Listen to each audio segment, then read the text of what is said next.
This is a topic where you can really train your logic. In absolute value inequalities, you'll see how it's important to be able to properly work out cases. So the first problem, absolute value of 3x minus 5 is greater than 2. So the number is greater than 2. That means 3x minus 5 has to be greater than 2. So the number inside has to be greater than 2. Or it has to be less than negative 2. 3x minus 5 has to be less than negative 2. Because when it's less than negative 2, the absolute value of that number becomes greater than 2. So that we are going to solve these two inequalities to get our answer. So add 5 to the both sides. 3x is greater than 7 and x is greater than 7 over 3. So that's first part. And in the second part we have 3x is less than. So if you add 5 you get 3. X is less than 1. The answer x, the solution of this inequality is going to be from negative infinity to 1. So this one, all numbers less than 1, and from 7 over 3 to positive infinity. So this was very simple. So let's make it a little bit difficult. So let's add inequality to the other side. So like this. For this one, we have to figure out when the absolute value of a number is between 2 and 5. So it's strictly greater than 2, but could be equal to 5. So the first case is obvious one. So it could be between 2 and 5 as a number whole. Or it could be between negative 2 and negative 5. So when you take the absolute value, it will eliminate the negative sign. So x minus 3 could be less than negative 2 and greater than negative 5. So solving these two sets of inequalities, you'll get a complete set of answers. So here we can add 3. So that's going to be x is greater than 5 or less than or equal to 8. Or here, if you add 3, it's going to be negative 2. So the answer is two intervals. So x is, in terms of intervals, it's between 5 and 8. So 8 is closed, 5 is open, and between negative 2 is closed, 1 is open. So 1 should be open here as well. If I make this problem even more difficult and add absolute value inside absolute values like this could be something more challenging. So we start with solving this part. So x minus 3, absolute value minus 2. This one has to be between negative 1 and 1 because it says it's less than 1 and it has to be greater than negative 1. So any number between negative 1 and 1 with the absolute value gives me a number less than 1. These two to all sides, and then you'll get 2 minus 1. Here we have this, and 1 plus 2. So that's 3. So basically it's 1 x minus 3. 3. So the absolute value of x minus 3 has to be between 1 and 3.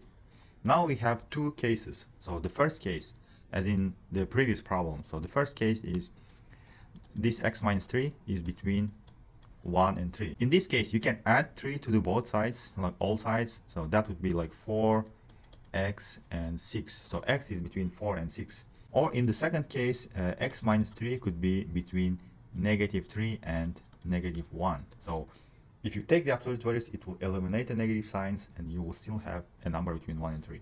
Add 3 to the both sides. So that will give you 0, x, and here it's 2. So the result of this inequality is x is either between 0 and 2 in closed interval or between 4 and 6. The next type is a little bit more complicated and needs more logic. Here we have an expression inside the absolute value. However, outside the absolute value, we also have this x. That makes the problem a little bit more complicated. With simple logic, instead of doing a lot of algebra, with some simple logic, we can solve it like this. So this is absolute value of some number, right? And so that's positive. So this gives us always positive number. So which means, and this is greater than that positive number, which means this is also positive. So 2x minus 4 has to be positive. That means 2x has to be greater than 4, or x is greater than 2. So that's not the solution of the problem, but we will be looking solutions in the interval where x is greater than 2. So any number less than 2 doesn't work. So we just eliminated a set of numbers which does not work for this problem. So when x is greater than 2, what happens to x minus 1 absolute value when x is greater than 2? Since x is greater than 2, 2 minus 1, or a number greater than 2 minus 1 will be always positive. So if you open the absolute value of this, it's x minus 1. You can just ignore the absolute values. So in this setting where x is greater than 2, you can ignore absolute values. So that makes our inequality to be x minus 1 is less than 2x minus 4. Or just solve this simple inequality. X is, so add 4 to the both sides, this. So x has to be greater than 3.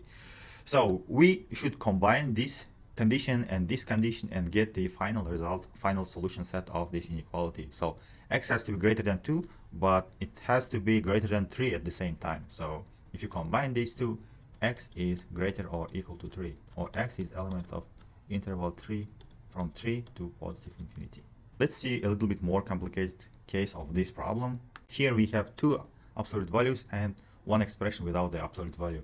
So what you should note first here is that this is sum of two absolute value expressions, which means both of them are positive. So this one has to be positive and x is greater than -1. So in the whole our problem, we are ignoring all the problems less than -1. So in our problem, it's x is greater than -1, any number. So we are going to split this problem into several cases and try to open the absolute values. In my first case, if x is between -1 and 1, any number less than -1 doesn't work, so I ignore them. So when x is between -1 and 1, here, so this is, so x minus 1 is -1, negative number, x minus 3 is a negative number. If I can open these absolute values, in this case, I will open them as 1 minus x and 3 minus x. And if you solve this simple inequality, it's going to be, so cancel these 1s, 3x, and 1. X is greater than 1. So here, the global condition is that x must be between -1 and 1. And the solution says that x is greater than equal to 1. So that means the only solution from here that meets the global condition is that x is equal to 1. So from first case, we found that x is equal to 1. So plugging x is equal to 1 would work for this problem. That would make 2 equal to 2. So like that would make the sides equal to each other. And the second case, when x, so we will be looking when x is greater than 1 and less or equal to 3.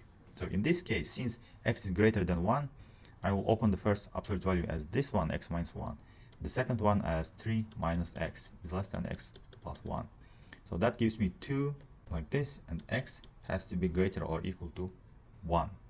So in this case, the global condition is that x has to be between 1 and 3, and the solution says that x is greater or equal to 1. That means from the second case, we can take any number greater than 1, but it has to obey this global condition. So from here, x is between 1 and 3. So we can't go beyond 3 because in that case, it will not obey the global conditions of the second case. Let's do the third case when x is greater than 3.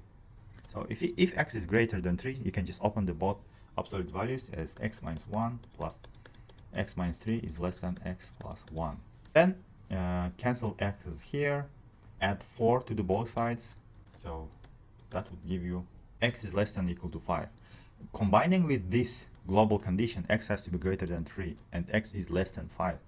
That gives me x is element of between starting 3 to 5. Now take all the numbers and combine all the three cases. So we have numbers from 1 to 3 and from 3 to 5. So it means my x in this problem is all numbers between 1 and 5, including 1 and 5. So this was a list of problems on absolute value inequalities.